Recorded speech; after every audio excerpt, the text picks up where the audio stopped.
আমি মোখলেস হোসেন, সহকারী শিক্ষক, এলকেএস উপকূলীয় উচ্চ বিদ্যালয়। আজকে আমি নতুন কারিকুলামের অভিজ্ঞতা শেয়ারিং বিষয়ে আলোচনা করব। তো আজকে যে বিষয়টা নিয়ে আলোচনা করব সেটা হচ্ছে বর্তমান কারিকুলামে অভিজ্ঞতা। তো আমি সপ্তম শ্রেণী বইয়ের বিজ্ঞান বিষয়ের ফসলের ডাক এই অভিজ্ঞতাটি নিয়ে আলোচনা করব।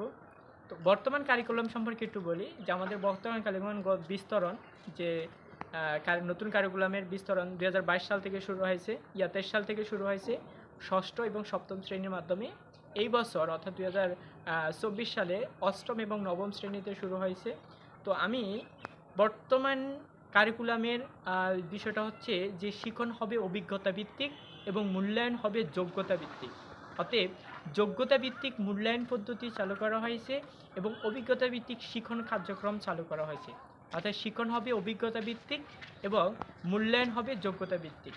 তো এই বিষয়ের লক্ষ্যে সামনে রেখে আমি যখন ফসলের ডাক সপ্তম শ্রেণীর শিক্ষার্থীদের মাঝে আলোচনা করি, তখন আমি যে বিষয়টা খেয়াল করি যে আমার শিশুরা ছোট অবস্থা থেকেই তাদের মনে নানান প্রশ্ন থাকে। এই প্রশ্নের উত্তর তারা বিভিন্ন জায়গায় খোঁজার চেষ্টা করে এবং অনেক সময় তারাও খুঁজতে সফল হয় এবং অনেক সময় ব্যর্থ হয়। আমার প্রথম কাজ ছিল যে তাদের এই কৌতূহলী মনটাকে জাগ্রত করা। আমার প্রথম কাজ ছিল যে আমার কৌতূহলী মনটাকে আমি জাগ্রত করা। যখন আমি তাদেরকে কৌতূহল সৃষ্টি করতে পেরেছি ফসল সম্পর্কে, বিভিন্ন উদ্ভিদ সম্পর্কে, বিভিন্ন গাছ সম্পর্কে, তখন তারা বিভিন্ন ধরনের প্রশ্ন করা শুরু করে এবং এই প্রশ্নের উত্তরগুলা তারা অনুসন্ধানের জন্য আমি তাদেরকে নির্দেশনা দিই এবং তারা সে অনুযায়ী তাদের বাবা মা, ভাই বোন, আত্মীয় স্বজন বা যারা কৃষি বিষয়ে অভিজ্ঞ বা যারা ফসল চাষ করে, এদের সাথে আলোচনার মাধ্যমে তারা কিন্তু এই তথ্যগুলো সংগ্রহ করে। এবং আমি একটি অবাক বিষয় যেটি লক্ষ্য করলাম যে তারা অতি সহজেই এই বিষয়গুলো আয়ত্ত করে যে কোন মাটিতে কোন ফসলগুলো ভালো হবে, কোন ফসলগুলো খারাপ হবে, কী কারণে আমাদের দেশে নির্দিষ্ট কোনো ফসল ছাড়া অন্য ফসল হয় না, বা আমাদের নির্দিষ্ট কোনো সয়াবিন, ধান, এবারে সুপারির জন্য আমাদের এলাকাটা কেন অনুকূল ডাবের জন্য। বিভিন্ন এলাকাতে দেখা যায় বিভিন্ন ফসলের জন্য তারা বিখ্যাত, বা এলাকাভেদে এই কী কারণে এই ফসলগুলা বেশি হয়, এই বিষয়গুলো তারা সহজে আয়ত্ত করতে সক্ষম হয়েছে। তারা যখন মাঠ পর্যায়ে গিয়ে কাজ করেছে তখন আমি লক্ষ্য করছি যে তারা সহজেই একটি গাছের চাহিদা কোন সময় কী ধরনের চাহিদা প্রয়োজন এগুলো সেটা অনুমান করতে সক্ষম হয়েছে, যেটা আমার এই ফসলের ডাক যখন অভিজ্ঞতা তাদের সাথে শেয়ার করি, এটা আমার অন্যতম সফলতা হিসেবে আমি চিহ্নিত করেছি। তো আমার আরেকটি বিষয় সবচেয়ে বেশি ভালো লেগেছে, তারা অতি সহজেই মাটির ব্যবহারটা আয়ত্ত করতে সক্ষম হয়েছে যে কোন মাটিতে কোন ফসল ভালো হবে। তো সর্বোপরি বিবেচনা করলে যে বর্তমানে যেই শিক্ষা পদ্ধতি বা শিক্ষাক্রম চালু হয়েছে সেটা হচ্ছে আমি আগে বলেছি সেটা হচ্ছে ওই শিখন হবে অভিজ্ঞতা ভিত্তিক এবং মূল্যায়ন হবে যোগ্যতা ভিত্তিক।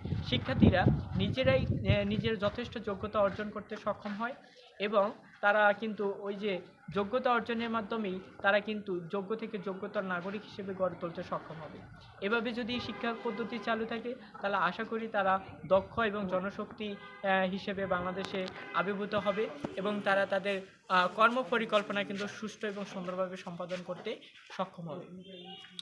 সর্বোপরি যে বিষয়টা বলতে চাই সেটা হচ্ছে যে নতুন কারিকুলামে মূল্যায়ন বা পরীক্ষা পদ্ধতি নেই, সেটা একদমই ভুল ধারণা। অবশ্যই মূল্যায়ন বা পরীক্ষা পদ্ধতি আছে, তবে সমস্ত মূল্যায়ন বা পরীক্ষা পদ্ধতিকে ঢেলে সাজানো হয়েছে সমস্ত বাস্তবিক ক্ষেত্রে যে আমাদের সমস্যা বা পরীক্ষার সম্মুখীন হয় ওই নির্ভর সমস্যা বা সমাধানের মাধ্যমে আমরা কিন্তু মূল্যায়ন করে থাকি বর্তমান কারিকুলাম অনুযায়ী।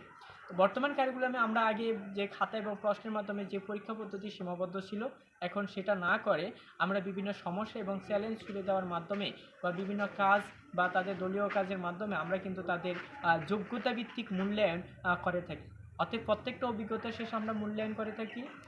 প্লাস হচ্ছে যে আমাদের বলে যে আগে সৃজনশীলতা ছিল, আমি বলতেছি আমার ছোট্ট এই শিক্ষকতা ক্যারিয়ারে, তা আমি বলতে চাই যে আগের যেই আপনার সৃজনশীলতা ছিল সেই সৃজনশীলতা ছিল সীমাবদ্ধতা, অর্থাৎ শিক্ষার্থীরা একটা নির্দিষ্ট পরিসরে গিয়ে চিন্তা করতো, কিন্তু এখন সেই সুযোগটা নেই।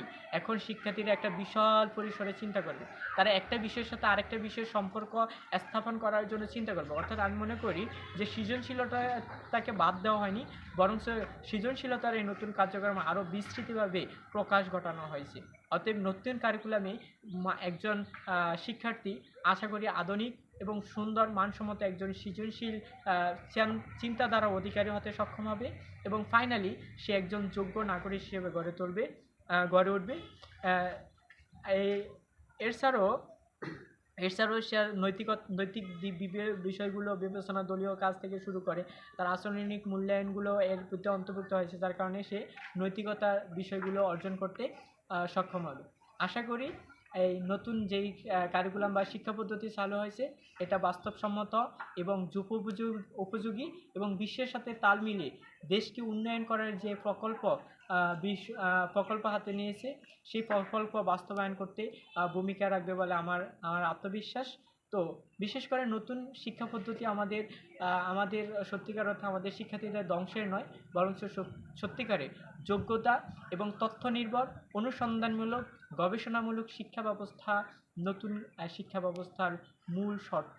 তো আমি আবার বলতে চাই, বর্তমানে শিক্ষা পদ্ধতির মূল্যায়ন বাদ দেওয়া হয়নি, বরং আমাদের শিক্ষণটা হবে অভিজ্ঞতা ভিত্তিক। আমাদের বিভিন্ন প্রেক্ষাপটে ঘুরতে যে অভিজ্ঞতা হয়েছে ওই অভিজ্ঞতা ভিত্তিক আমাদের শিক্ষণটা হবে এবং আমাদের মূল্যায়ন হবে যোগ্যতা ভিত্তিক, অর্থাৎ কে কত বেশি যোগ্যতা অর্জন করতে সক্ষম হয়েছে এই বিষয়টাকে বেশি প্রাধান্য দেওয়া হয়েছে। অতএব আমি এই কারিকুলামকে সবাই কারিকুলামকে সবাই গ্রহণ করার জন্য বিনীত অনুরোধ করে এখানে আমার যে অভিজ্ঞতা শেয়ারিং আছে সেটা শেষ করলাম। ধন্যবাদ সবাই।